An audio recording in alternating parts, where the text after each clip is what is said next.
जब से Narendra Modi Donald Trump से मिले हैं, डोनाल्ड ट्रंप का तो पूरा स्वभाव, हाव भाव सब कुछ बदल गया है। ट्रंप अब दुनिया भर में शांति की बात कर रहे हैं। अमेरिका चाहता है कि पूरे दुनिया में अब शांति हो। क्या? अमेरिका तो वो कंट्री है जो दो कंट्री को लड़ाकर अपना वेपन्स भेजता है, लेकिन अब अमेरिका बदल चुका है। वो बस ग्रीनलैंड को खरीदना चाहता है, उसके बाद पूरी दुनिया में शांति होगा। क्या बोला तूने? हाँ, अमेरिका ग्रीनलैंड को खरीदना चाहता है। नहीं सारुण के यहाँ कुछ तो गड़बड़ है। यहाँ कुछ नहीं, बहुत ज्यादा गड़बड़ है। तो चलिए देखते हैं अमेरिका को ग्रीनलैंड क्यों चाहिए। 2019 में जब अमेरिका के प्रेसिडेंट डोनाल्ड ट्रंप ने ग्रीनलैंड को खरीदने की बात कही, तो डेनमार्क और ग्रीनलैंड में जबरदस्त आउटरीच देखने को मिला। लोग सड़कों पे उतरकर Greenland is not for sale, make America go away जैसे नारे लगाने लगे। इवन डेनमार्क की प्राइम मिनिस्टर मेटे फ्रेडरिक्सन ने ये क्लियर कह दिया, Greenland is not for sale, Greenland बिकाऊ नहीं है। इवन कि ट्रंप अपना सारा डेनमार्क विजिट को कैंसिल कर देते हैं। ट्रंप ने एक कॉन्फ्रेंस में कहा था कि वो अभी भी ग्रीनलैंड को खरीदना चाहते हैं, लेकिन ट्रंप अमेरिका के पहले प्रेसिडेंट नहीं है जिन्होंने ग्रीनलैंड को खरीदने की बात कही है। 1946 में हैरी ट्रूमैन ने भी एक बार कोशिश की थी ग्रीनलैंड को खरीदने के लिए। इवन कि उन्होंने तो $100 मिलियन इन गोल्ड का ऑफर दिया था। लेकिन क्या सच में ग्रीनलैंड को खरीदा जा सकता है?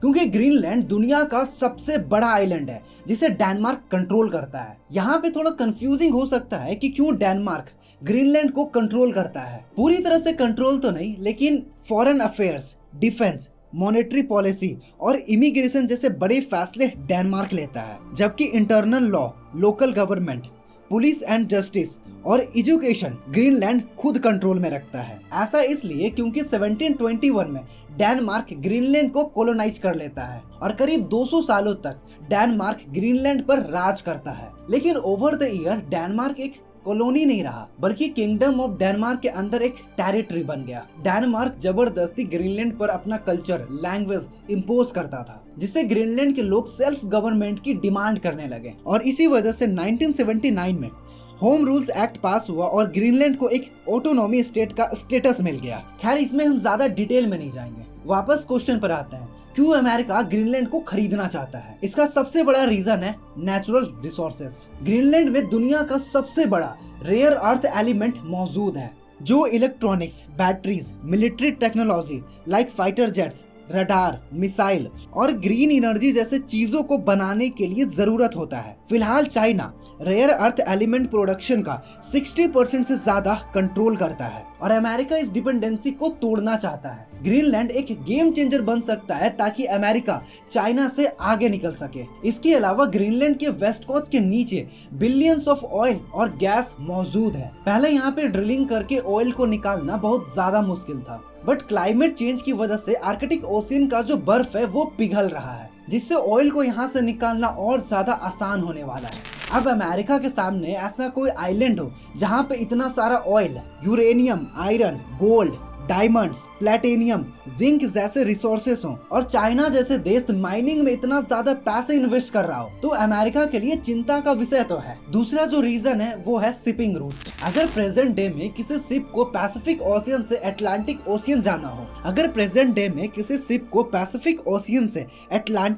में जाना हो, उन्हें अमेरिकन कॉन्टिनेंट को क्रॉस करना पड़ता है और इसके लिए सबसे कॉमन रूट है पैनाम कैनल। एंड सबसे इंटरेस्टिंग बात यह है कि जब भी कोई शिप पैनाम कैनल से जाता है तो उसे करोड़ों रुपए देने होते एज अ टोल। ये डिपेंड करता है शिप के साइज और उसके वेट पर। अगर कोई शिप फुल्ली लोडेड है जिसमें 5000 कंटेनर हैं, तो उसे अप्रोक्स 30 से 35 करोड़ रुपए देने होते एज अ टोल। इसका अल्टरनेट रूट है कनाडा के ऊपर से होकर इन छोटे छोटे आइलैंड के बीच में से, जहां ग्रीनलैंड भी आता है। लेकिन प्रॉब्लम यहाँ ये है, नॉर्थ वेस्ट पैसेज में ये पूरे साल बर्फ से ढका हुआ होता है। यहाँ का जो पानी है वो पूरे साल बर्फ से ढका हुआ होता है। ऐसा एस्टिमेटेड है कि ग्लोबल वार्मिंग की वजह से 2050 से 2060 के बीच यहाँ का जो बर्फ है वो पूरी तरह से मेल्ट हो जाएगा। और जैसे ही यहाँ का बर्फ पूरी तरह से मेल्ट होगा, यहाँ का जो सी रूट है वो पूरी तरह से ऑपरेशनल में आ जाएगा। और जब इस रूट से शिपिंग स्टार्ट होगा तो ये 30 to 40%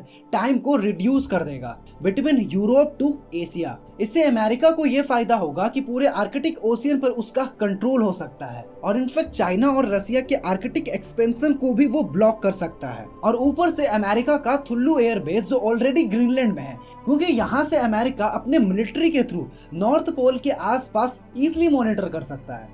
अगर अमेरिका ग्रीनलैंड को अपना टेरिटरी बना लेता है तो वो अपने मिलिट्री प्रेजेंस को और भी ज्यादा एक्सपेंड कर सकता है, स्पेशली आर्कटिक रीजन में। कुल मिला के बात यह है कि अमेरिका पीस विस कुछ नहीं चाहता, वो ग्रीनलैंड को बस इसलिए खरीदना चाहता है ताकि ग्रीनलैंड में जो रिसोर्सेस हैं उसको एक्सप्लॉइट कर सके। अमेरिका वहां पे अपना मिलिट्री बेस और नेवल बेस एस्टैब्लिश करना चाहता है ताकि पूरी दुनिया में उसका मजबूत पकड़ बन सके। वही तो मैं सोचूं कि अमेरिका कब से पीस चाहने लगा। दुनिया में एक और कंट्री है जो ग्रीनलैंड को खरीदना तो नहीं बल्कि वहां के रिसोर्सेस को यूज करना चाहता है। वो कंट्री और कोई नहीं है, ये चाइना है। चाइना ग्रीनलैंड पर अपनी पकड़ बनाना चाहता है। ये कोशिश कर रहा है कि किसी भी तरह से अपनी मिलिट्री को वहां पे इस्टेब्लिश कर सके और रसिया के साथ चाइना मिलकर वहां पे काफी ज्यादा इन्वेस्ट भी कर रहा है, क्योंकि आर्कटिक ओशियन में मिनरल्स, ऑयल, गैस और रेयर अर्थ एलिमेंट मौजूद है। चाइना इन सारे रिसोर्सेज को यूज करके पैसा कमाना चाहता है और क्योंकि नॉर्थ सी रूट भी आर्कटिक ओशियन से ही होकर गुजरता है और ये चाइना के लिए एक स्ट्रेटेजिक रूट भी है। ये ट्रेडिशनल रूट से सस्ता और काफी ज्यादा आसान भी हो सकता है, जिससे चाइना को यूरोप के साथ ट्रेड करने में काफी ज्यादा आसानी हो सकता है। और अमेरिका को इससे प्रॉब्लम ये है कि अगर चाइना आर्कटिक ओशियन में अपना इन्फ्लुएंस बना लेता है तो अमेरिका को अपने मिलिट्री डोमिनेंस और एनर्जी सेक्टर को मेंटेन करना मुश्किल हो सकता है। अगर इन सारे रिसोर्सेज को अगर चाइना कंट्रोल कर लेता है तो अमेरिका का जो इकोनॉमी है वो काफी ज्यादा बिगड़ सकता है। अगर नॉर्थ सी रूट पर अगर चाइना अपना कंट्रोल कर लेता है तो पूरे ग्लोबल ट्रेड पर चाइना अपना डोमिनेंस भी दिखा सकता है और ये सारी चीजें अमेरिका नहीं चाहता है। इन सारे कन्वर्सेशन में हमने ये तो सोचा ही नहीं क्या ग्रीनलैंड अमेरिका का पार्ट बनना भी चाहता है या फिर नहीं। ग्रीनलैंड में लोगों के ओपिनियन जानने के लिए वहाँ एक सर्वे होता है जिसमें 85% ग्रीनलैंड के लोग ये मानते हैं कि वो अमेरिका का पार्ट नहीं बनना चाहते हैं। यार ऐसे ही ग्रीनलैंड अभी पूरी तरह से इंडिपेंडेंट नहीं है और ऊपर से ग्रीनलैंड को कंट्रोल करने के लिए एक और देश है। आप इतने देर से वीडियो देख रहे हो तो आपके मन में एक क्वेश्चन तो आया ही होगा, क्या ये पॉसिबल है कि एक कंट्री दूसरे कंट्री को खरीद सकता है? अगर किसी बंदे के पास पैसे छापने की मशीन हो तो क्या वो किसी कंट्री को खरीद सकता है? तो इसका आंसर है नहीं, क्योंकि कंट्री एक ऑब्जेक्ट नहीं है कि जब चाहा उसे खरीद लिया और जब चाहा उसे बेच दिया। चाहे आपके पास कितने भी पैसे हों, कोई भी देश दूसरे देश को खरीद नहीं सकता है। लेकिन आप कहोगे कि 1867 में अमेरिका ने तो अलास्का को खरीदा था, लेकिन ये पूरा रसिया नहीं था बल्कि ये छोटा सा टुकड़ा था। एक क्वेश्चन मैं आपसे पूछना चाहता हूँ, आप मुझे कमेंट करना। जैसे अमेरिका, रसिया, चाइना, ये सारे देश अपने फ्यूचर को सिक्योर करने के लिए ये सारे काम कर रहे हैं, लेकिन भारत क्या कर रहा है? तो आशा करता हूँ कि वीडियो आपको इन्फॉर्मेटिव लगी हो। तो मिलते हैं अगले वीडियो में एक नए टॉपिक के साथ, और वीडियो देखने के लिए आपका दिल से शुक्रिया। जय हिंद, जय भारत।